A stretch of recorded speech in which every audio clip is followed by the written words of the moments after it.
We may have some more people joining us once we get started. I'm Jenny Burkondon, and on behalf of the AALS Clinical Section Technology Committee, thank you for participating in our second installment of Technology Tuesdays. This is a new webinar series that this will be our second and last one for this fall semester, and we are planning to offer 3 more webinars in the spring semester on different topics and involving technology and teaching and technology in the practice of law.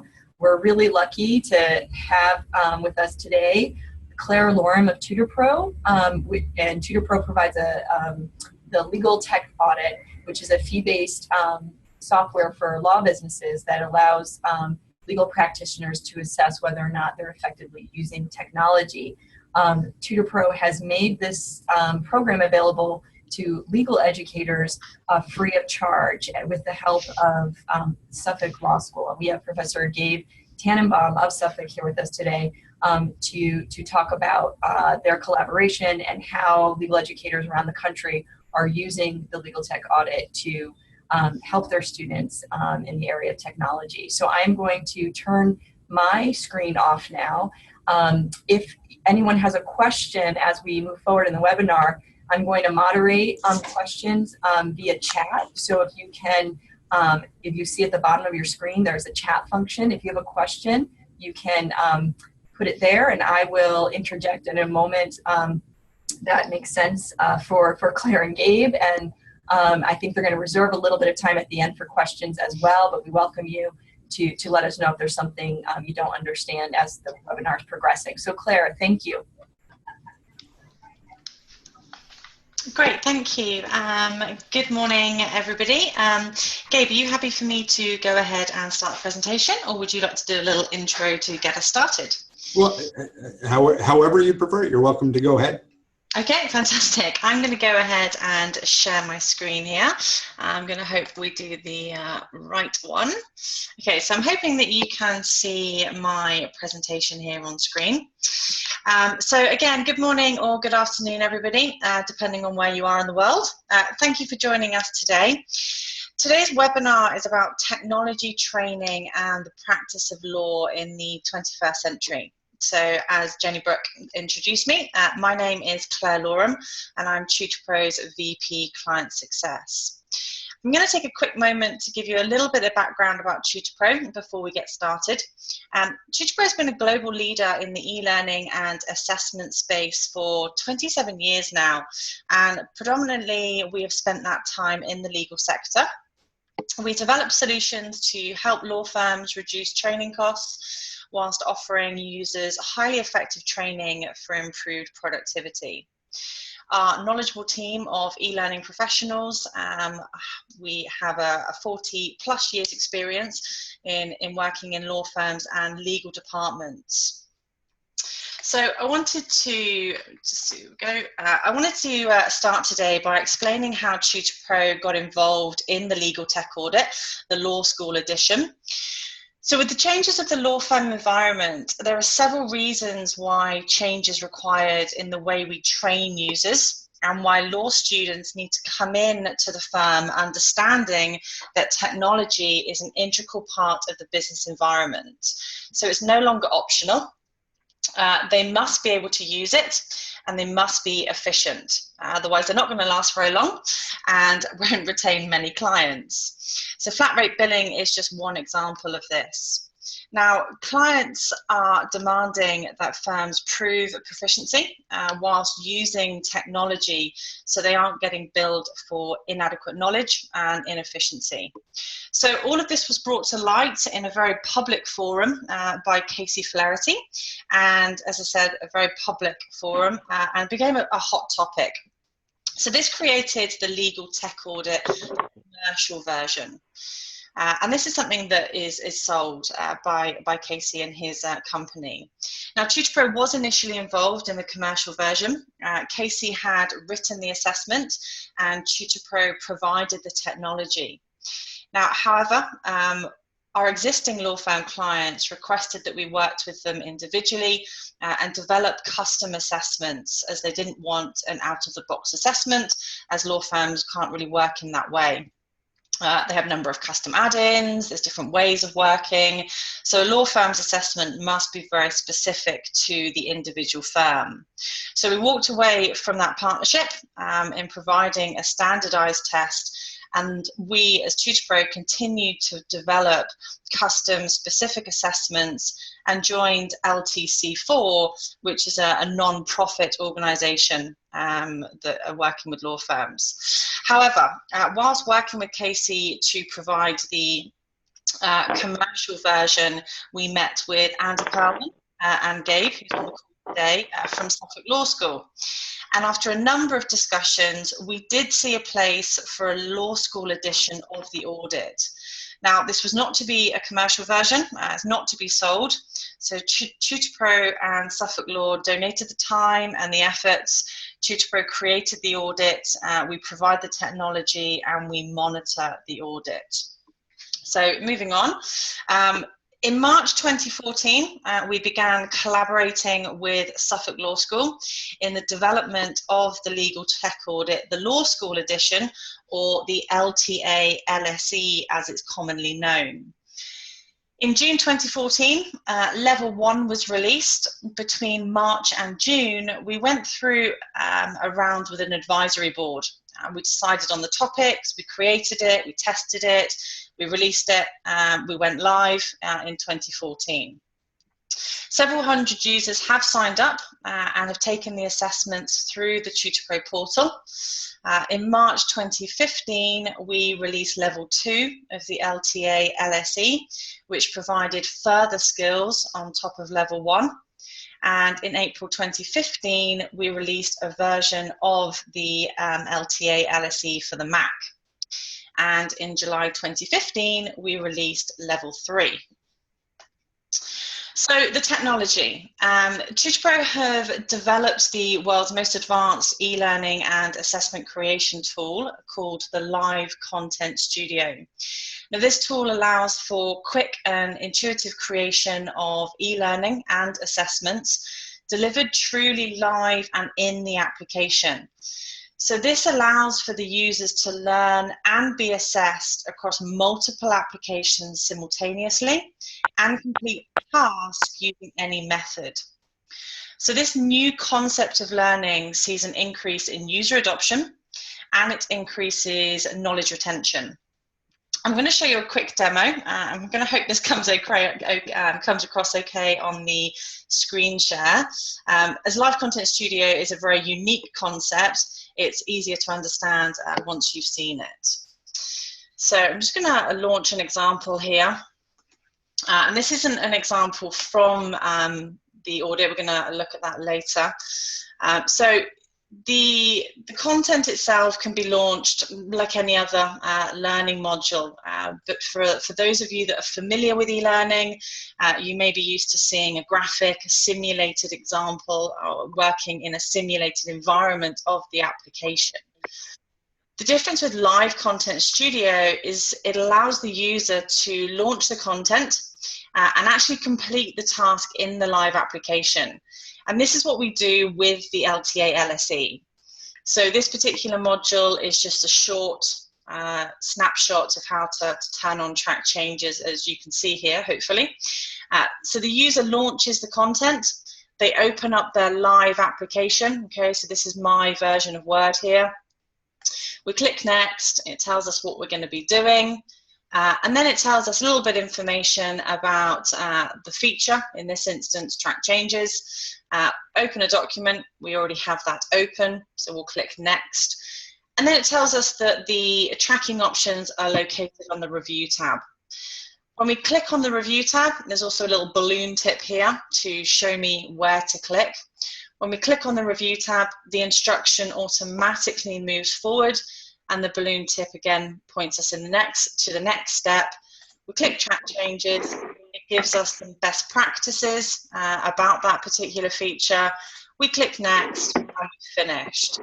Now when the user goes back to working in the document, they're actually in the live environment, so that feature is turned on, they've learned how to do something, and they've retained that. So this is the technology we use to develop the LTA LSE, both for the training and for the assessments themselves. So now you've seen a quick preview of that, I'm going to go back to the presentation. So the learning and the assessments themselves are all hosted in a light version of the TutorPro learning management system. It's easy access for students, it's cloud-based, so it's available 24/7, and also the portal allows students to create their own accounts. So how has the ideology of the LTA LSE changed? Well, in the beginning, it was meant to be something of a replica of the commercial version. A law school student could create an account, log in, take the audit to test a broad scope of knowledge. This came to an end very quickly when we realized that students hadn't been trained on a large array of applications for use in a business environment. So the topics were also too broad. We didn't want the first introduction to technology in a business environment to be a negative one. We didn't want them to fail. And from what we'd seen, we knew that unfortunately lots of them would. Also, in our years of providing training, we clearly understand that you can't test what you haven't trained. So there are some advanced features in the assessment, and you must have those basic foundation skills to be able to learn and to grow with technology. TutorPro also understands, and we heavily promote to our clients, that assessment is part of a learning strategy. It can't be done on its own. It's not useful. Testing on its own won't tell us much. It will just tell us that you failed. So students were going to need to be trained first. So we developed 3 learning modules that were completely independent of the testing modules. So the learning isn't a replica of the assessments. They use different documents, they use different examples. It is harder to create training that isn't a replica of the assessments, but we managed it, and that's what we developed. So we also added 2 styles of testing. Initially, it was just going to be a skills test. So in the example we saw, the users would complete a task. Here's a scenario, go and fix these elements in a document, for example. However, we realized that often users, if they can remember a concept, they can remember a name of a feature, they can sort of remember what it does. What they can't do if they haven't had any training is really use that and really apply it. So we added a concept version of testing where we ask a question about a feature. We ask the student to identify an element in the application interface. We use this as a way for the student to organize data and really start to build a vocabulary.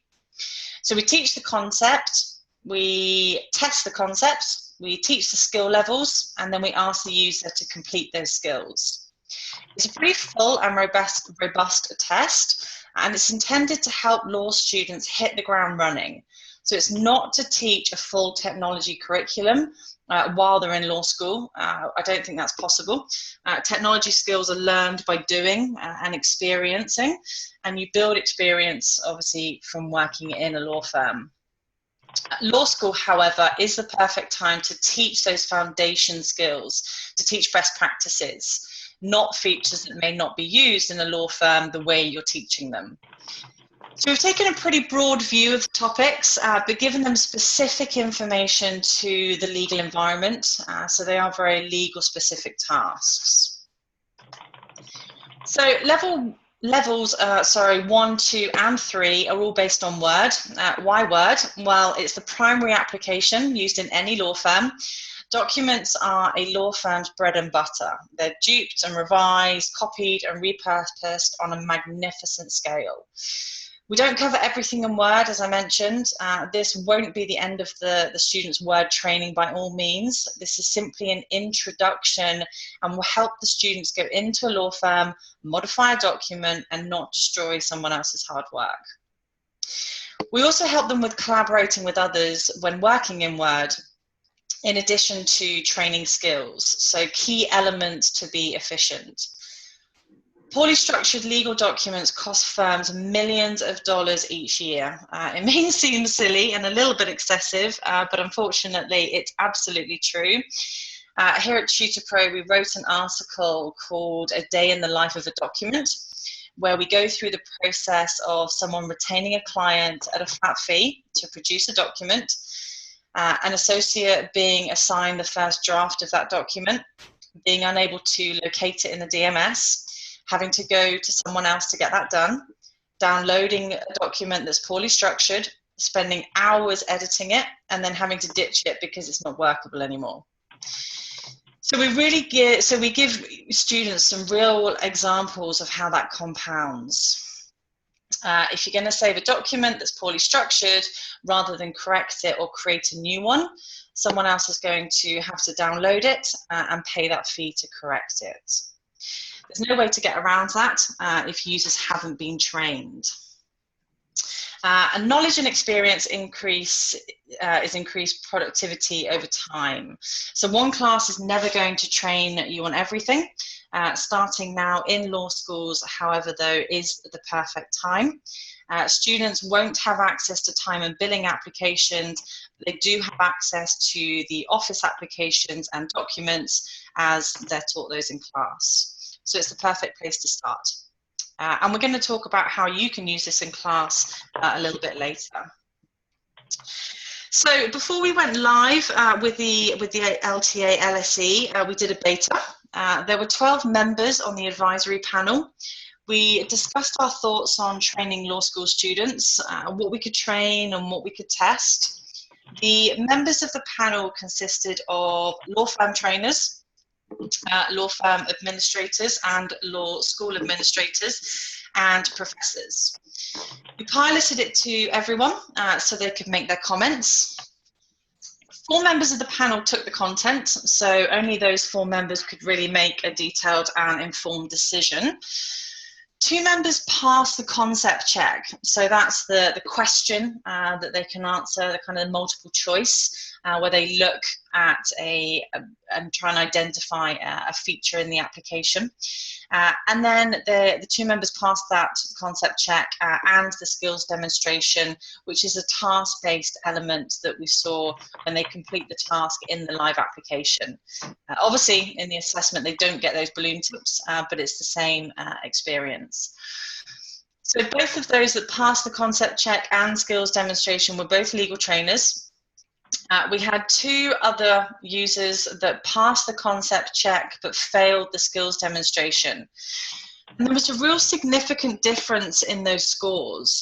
So they passed the concept check in the high 90s, but they failed the skills demonstration at 30% or lower. So this proved to us what we already knew. There is a big discrepancy in understanding a concept and being able to really apply it. And the members of the panel admitted that after seeing their results. The other members of the panel expressed that they didn't want to take it because they didn't want to fail. Now, that's the same in law school and in law firms. It's the biggest issue, the feel of failure. But what we try and explain is that if you don't know your areas of weakness, then you're never going to build on your skills. So we have to stop the feeling of being anxious and being scared. TutorPro don't publish the scores of the LTA LSE, so if you don't do well, we don't post it anywhere, we don't contact you, it's there for your record. So we encourage you to go and create an account and try it, and let us know what you think. I'm going to show you some real results of the audit and how law students today learn versus how they might have learned years ago. So training in 2016 and training in 2006 is very different. Just the increased rate of the release of technology has made that occur. So different billing models for law firms to be competitive and stay in the game is key. And if your rates of how you calculate those fees is inaccurate based on your user skill level, you're going to lose money. And your students aren't going to be the assets that they should. So students must be able to use technology and they must be efficient. So we've taken a sampling of results from 3 scenarios. So as I mentioned, hundreds of students have gone in and taken the audit, but the 3 scenarios I'm going to talk about really tell a pattern. So depending on how the audit is promoted and how it's made available to the students can really affect the results. So in scenario 1, we had 13 law students in their early 20s with no previous formal technical training. They were asked to complete the 2 testing units, one conceptual and one skills-based. They had to pass and they had to get 75% or higher. They had to print their certificate and send it to their professor to prove it. They were given access to the learning units, but they were made optional and everything was unlimited. So they could take the learning and the testing units as many times as they needed to. The results were pretty fascinating. So I've taken 4 students' results and gone down into some more detail. So on the left here, you can see a summary of what that particular student did. The graph shows the students' attempts, and on the right over here is a printout of part of their history. So we've only shown the status and the score so that we don't disclose any student data. So this student started by taking 2 learning units, and oddly enough, they skipped module 1. It doesn't show you that here because we've had to hide it to, again, obviously not disclose any user data. But we can see in the full report that they finished learning module 2 and learning module 3. And again, that's odd because the learning modules build on each other. So they took the concept check and they passed at 77%. The passing grade is 75%.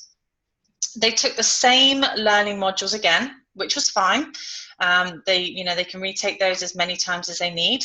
Perhaps they didn't feel comfortable with them on the first attempt. These 2 modules, in fact, deal with word styles and formatting of a document. They attempted the skills demonstration and failed at 18%. Look at the difference between the score of the concept check of 77% and the skills demonstration of 18%. And again, this is what we'd expect from a student that hasn't had any formal technology training. The student then retook the skills demonstration and passed at 54%. They retook some more of the learning after 2 more failed attempts, and they finally passed the skills demonstration at 75%. So it's an interesting process they took, and again, I'm not sure why they started at module 2. Student 2's process was shorter. They took the concept check first and they passed at 80%. They took the skills demonstration twice and failed, once at 59% and second with 74%. They then passed the skills demonstration at 76% and then took it again and failed at 74%. They decided to take the learning and then pass the skills demonstration at 78% and pass the concept check at 83%. So we have lots of users like this. They'd already passed the concept check, if you see, at 80% initially, but obviously wanted to try and improve their score, which they did with 83%. Student 3 took quite a long time to get to the passing score. However, they were very logical. He or she took all 3 learning units. They attempted the concept check and failed at 64%. They did this 3 times, retook the learning and retook the concept check and failed twice over. They then attempted the skills demonstration multiple times, taking the learning units again and finally passed. Their scores are pretty level, so I assume that they have a good understanding in some areas, but perhaps not others. It's not really random guessing because you can't do that with the live content. You know, as you saw again in the example, you have to do the task in the live application, so you can't really guess. So it's an interesting result. This particular student spent 2 hours, 15 minutes, I think it was in total. Not a large time invested for this student or any of the others, but a big payoff. So they gained knowledge and now they have a better understanding of working with documents and formatting documents. Student 4, this is the ideal student that we all want. They took all 3 learning units and the assessment in order. They passed on the first attempt. Total time commitment was 33 minutes. So they learned what they were being taught and they retained that information. So this particular student will build on that in a law firm environment, and I think that they will be fine. So that was scenario 1. So remember, students, those particular students were taking the LTA, LSE and the training as part of a class.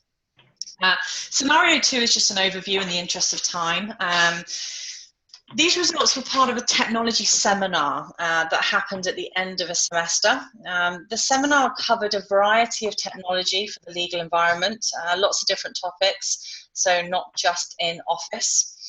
As part of the seminar, they offered them a 3-hour class, which was an instructor-led class, on the use of applications. The organisers of the seminar asked if the students could take the LTA LSE. We of course said yes, more than happy for them to do so. So they logged in after creating their own accounts. The LTA LSE was recommended, so it wasn't required. It was recommended that they took it as pre-learning or post-learning to the class. So keep in mind that the training curriculum wasn't associated with the LTA LSE in any way. The content of the class was defined by who taught the class. So 24 students took or attended the seminar, the technology seminar. The students were in fact in year 2. So again, it was recommended as pre or post learning for the instructor-led class. It was a 3-hour class. The students had laptops. It was interactive. The feedback from the class itself was they covered too much. So the topics were too broad. They covered too many applications in the time available. It was just too much for them to take in and retain. And this is what we understood from the beta of the audit. So if you remember, we redid that initially after the feedback because there was just too much that was covered in the time available. The audit results from the LTA LSE were kind of interesting. 9 failed the concept check, which wasn't great. 1 person had no attempt. They logged in and did nothing. Some of them took the learning but didn't complete it, and some didn't take the learning at all. 14 of them, however, passed the concept check, which was good, and passed with fairly good scores. 13 failed the skills demonstration, and 11 of them passed the skills demonstration, which is a good thing. Now, if you're looking to use the audit as part of a class, there must be a goal. So just saying go and use it isn't enough. So you need to have something, whether they have to do the learning, whether they have to hit the, do the concept check and the skills demonstration and pass at a certain score that you require and send the certificate to you. Outlining that and having a clear structure and defining that for the student is really important. So what do we know from these results? Well, passing the concept check doesn't mean you're going to pass the skills demonstration. If you can't conceptualize the feature, you're not going to be able to apply it. So lastly, scenario 3 was part of a class curriculum rather than just a one-off class. It was more directive. It had more direct kind of structure there than the technology seminar, but it wasn't quite as directive as scenario 1. So as part of the class curriculum requirement, students were required to complete the learning modules and the audit modules, although they didn't have to achieve a passing score. Although all of these students did, they were high achievers, so perhaps they had more experience. All 15 completed the learning units. Everyone took them, which was very impressive. 11 students took one of the learning modules more than once, so they felt they needed to review it, which is good. They can do that. All 15 passed the concept check and the skills demonstration, and 4 of the students took the audits more than once. They'd already obtained a passing grade, but they obviously wanted to increase that score, so they retook the audits. So we've learned a lot from the users and the students that have taken them, the audits across all of those types of scenarios, and from logging in and looking at the usage in the portal. There's a lot of crossover in personalities. There's a lot that take the test, take the learning, build on what you don't know, and then take the test again. It's a good method, but one test doesn't prove anything. And this is now why we have multiple levels. So level 1 was never going to be enough. So we always encourage everybody to go through level 1, level 2, and level 3. We know you must provide a varied training program and varied support resources. Users must acknowledge what they don't know. As I said, if they don't, they can't target that and build on those skills. Students, as I'm sure you all know, are great with technology. They're very tech savvy with mobiles and tablets, but unfortunately not so much when it comes to technology in a business environment. Technology skills are practice, not watched. So you can't watch hours of video and expect to go back to your desk and be a great user. It has to be hands-on. You develop based on your experience. So the more you hear about these topics, the more you hear about styles, the more you hear about document structure, the more you hear about paragraph marks. It can only build a better user. So, you know, when they go into any environment, they already know what that firm requires, and they can continue to build on that. Better trained users deal with technology changes better than poorly trained users. So keep in mind that technology is changing at such a rapid rate, and this wasn't true 10 years ago. It's reinforced throughout the training. It builds a solid foundation for the students. It contains the training modules required to pass the audits. We don't leave you hanging. We don't say, well, here's the audit, go and figure out how to pass it. We give you the training and the audits as well. And it's free. It costs you absolutely nothing to give your students good foundation skills. All you have to do is commit to using it. So just a couple of common questions that we have. Can students create their own accounts? Yes, absolutely. Everybody does that. It's very quick and simple. Who can see their history? Well, TutorPro can. We can provide usage reports so that we can obviously monitor that. And the student, they can see their history. They can print their certificates. How many times can they take it? It's all unlimited. They can take the training and the assessment as many times as they need. Can faculty members create free accounts? Yep, absolutely. It's available for anybody. Faculty members, staff, students, it's all free. Can you take it on a Mac? Yes, there is a Mac version available. You just need to select that option when you sign up. So lastly, so if there's any other courses you're looking to create, anything else to incorporate into class, then please let us know. We'd be happy to help you with that. In addition to being able to create live in-application training and assessments, Live Content Studio provides a click-by-click reporting module. So you can see an overview of the results, a summary here. You can see a status, a score, the time the student took in the assessment, and you can see a number of steps they took, which helps identify who is being more efficient.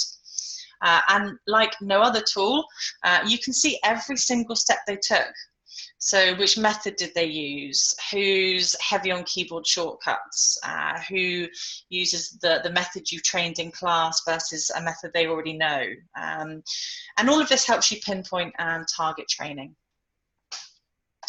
And finally, just to finish up, I wanted to share with you the launch of the new SLT certification. TutorPro is excited to be working with the National Society of Legal Technology to offer a legal technology certification that provides training and verifies members' knowledge of legal software. So it's available to law school faculty, staff and students. And some details are there on screen. It covers lots of different topics, not just Office. And as part of the program, you can also access video tutorials and other training provided and developed by NSLT on topics such as practice management software, time and billing, and e-discovery. Okay, so there's lots more available out there. I'll be happy to discuss all of that with you. So thank you for your time. I hope today has been useful. Does anyone have any questions?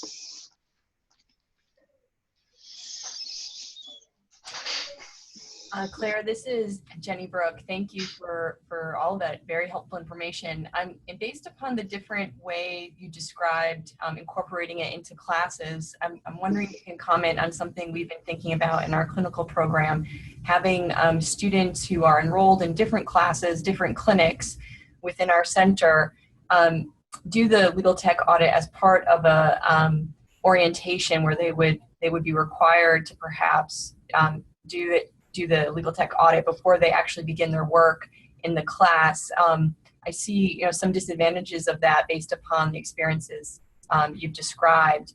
And Gabe, you're probably familiar with that process too, so if you want to chime in here as well. Would it ever work as sort of an orientation to a class to get some basic overview of technology skills that may be used in the clinic? I think it would, as long as you give them that clear kind of defined guidance and structure that that you want them to take the learning in order, or take the assessment, learn from the results, take the training, take the assessment again. I think where we've struggled and seen some of those negative results where people have kind of not known where to go with that. And I think the users that have been told to go in, take the learning in order and complete the audit, the concept check, and then the skills demonstration, I think they have much better results, as we've seen. So I think as long as you say, this is what we expect from you, and give them a very clear goal, then I don't see a problem. Okay, we have a couple other questions here, which I'll read just for the benefit of anybody who's listening by phone and doesn't have a screen. Sandy Ogilvy asks, is there a list of the skills taught in the 3 modules? There's not a handout, but I'd be more than happy to share those. We can export that from the tool, so I'd be happy to email those to you, Jenny Brooke, and you can share them. That'd be great, thank you. And Ken Hirsch asks, what is the best way for a student to provide me, the professor, with the history of their audit completion? Once they've done it, they can simply click on the history tab and they can either print a full screenshot of that, or they can print out individual certificates. So there's an export to Excel option, there's a print screen option, or there's the print certificate option. Okay, great, thank you. And Gabe, are we turning it over to you now? Yeah, that would be great. So thank you everyone for being here. So my name is Gabe Tenenbaum and I direct the Institute on Law Practice Technology and Innovation here at Suffolk Law. And back in 2013, our now Dean, Andy Perlman, who I succeeded in running this Legal Technology Institute, created a relationship with TutorPro as well as Casey Flaherty, which Claire mentioned. And the need that we identified was this need to get law students and legal professionals proficient in the kind of tools that they'll be using day to day. And we had this interesting series of encounters with people that were working in firms who basically identified the problem that their first-year associates, when they're there at 9 p.m. working on a brief, didn't have secretarial support to help format a motion in Word or prepare exhibits in PDF. And we recognized that this is something that we wanted to get involved with because leading in legal technology is where we choose to be. So what we've discovered through working with the folks from TutorPro as well as Casey Flaherty is that this has really paid dividends for the users. So we just recently completed a survey of people that had been using this product, and there was some really, really encouraging information that we got. Now, these are all law professors who had contacted us and said, we'd like to have free access for our community, and we, of course, set them up with it. And what we found is 100% of respondents of our survey said that their students either love it or like it. So 100% of everyone who reviewed the use of this software had a positive bit of general feedback to give. You know, different kind of classes have been using it in different ways. A lot of the classes that use it are skills-based classes, not necessarily first-year legal research and writing, but upper-level courses where students get ready for practice, a trial advocacy course or something like that. But it's also a really, really wonderful fit for clinical work. So one of the things that we saw over and over and over again in the survey results is that clinical faculty or skills faculty would identify the kinds of problems they thought their students would be working on, and they would require their students to complete certain modules as Claire laid them out. And more than that, they would open the whole field to all of their students, but say you have to achieve this level of proficiency in this certain skill. And of course, there are certain skills that are taught within this program that lend themselves more to transactional work or to litigation work. And the idea that these professors have held is that they want to at least get the students really, really proficient in those skills that they're confident they'll need in the field. But another piece of feedback that we've gotten is that even though some of the skills are rather specific, you know, how to, create arbitration exhibits in Excel, they're valuable more than that, right? These skills are all transferable and they're useful in different contexts using that different type of software. The other thing that Claire mentioned, but I think is worth saying a bit more about, is the way TutorPro has built their tool. Students don't need to have access to this entire set of software tools. So rather than requesting free trial versions or paying a bunch of money to get tools that they wouldn't use as law students but might ultimately use at their law firms, the TutorPro Legal Tech Audit Law Student Edition has all of that built into it. So students get an introduction to these tools in a way that's really, really valuable to them without them having to go out and buy a bunch of stuff that they might not immediately need. So that's something that the respondents to our survey said, like, this is a great thing, please keep doing it.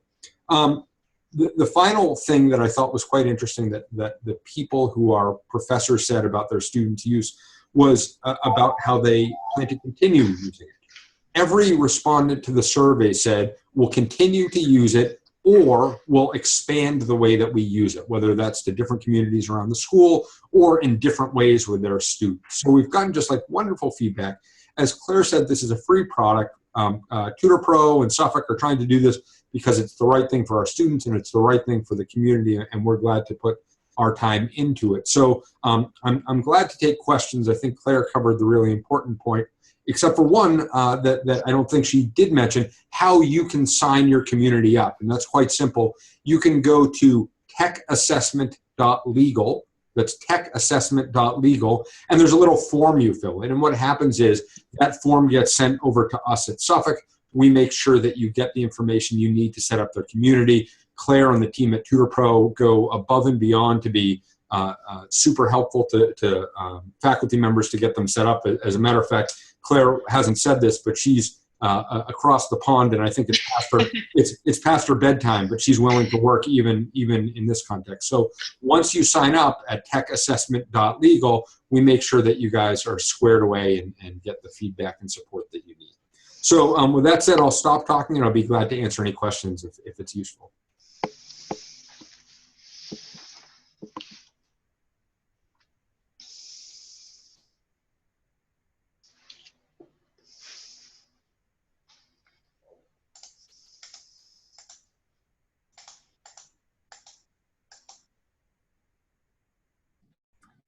I guess, Gabe, this is Jenny Brooke again.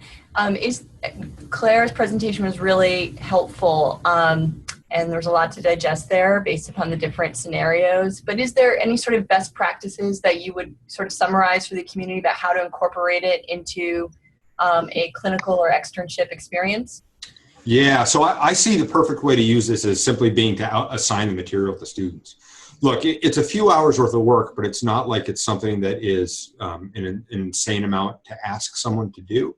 And the reality of it is that students need this familiarization to recognize what they don't know, right? So like on the spectrum of competency, they can go from unaware of their incompetence to, at the very least, aware of their incompetence, which moves them along where they need them to be successful. So one of the good uses that I've seen is faculty members who just say to students in their clinic, like, look, as part of this boot camp, before you enter this clinic, I need you to put in a Saturday afternoon and do the basic assessment. And then from there, perhaps assign tutorials that are particularly relevant, but it's open to everyone or it's open in full once it's open. So invite students to do it all, but require the basic assessment and then require competency in the most specific modules. But I would do it at the outset as part of a boot camp, a pre-semester thing, you know, an over break assignment.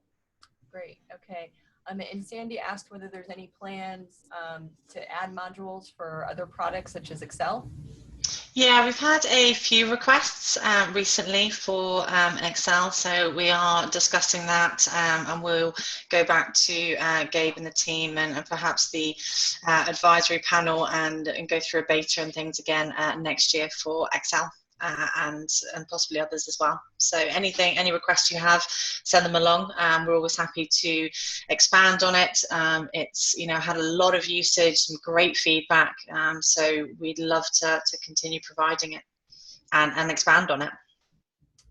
Okay, and John asks along the lines of Sandy's question, what does each learning module and test cover? Are they cumulative or distinct? Yes, as I said, I can provide you a list of those. You know, we cover things, formatting the document and working with styles, and there's lots of different things we cover, all through level 1 and build on that in level 2 and 3. So I can share those with you and you can see a detailed response of those. And you work in sample documents, so when the users open the learning, they click a link and they download a sample document to work in as well. So it's really relevant to the legal environment. It's something that they'll be used to seeing when they get to a law firm. So yeah, it's then legal specific tasks, but they're also legal specific documents that they're going to be working in as well. And they can build on those 3 modules and then build on the levels as well that are available. Great, thank you. Any other questions before we wrap up? Okay, hearing none, I just want to thank Claire and Gabe again for their time. And Claire, you in particular, considering the late hour, and let everyone who participated know that we will make the webinar recording available and post it so that you can share it with other colleagues in your office if you're interested in doing this within the clinic or clinic-wide. And we'll also have the last month's webinar posted hopefully by the end of the week. So I will send information to all participants about that. Ken, was there one more question? I'm just looking whether I skipped over one. Is there a question that I missed here, anyone? I'm not sure. Ken, I think you've got my email though. I know you had a couple of queries a while ago. Yeah, so reporting the assessment, just your users can either go to their history tab in the portal and print the whole training record that they have, or they can export it to Excel and send it to you, or they can print out a certificate, or if you would like a usage report on your students, then we can send that to you as well. So there's different ways you can get that information depending on how you would like it. So if you want to send me an email and let me know, and I can give you the steps. You're welcome. Terrific. Thank you, everyone. Thank you for inviting us today. I look forward to hearing from lots of you. You're welcome. Thank you all. Take care. Thanks, Gabe. Thanks, Jenny Brooke. Thanks all. Bye-bye, guys.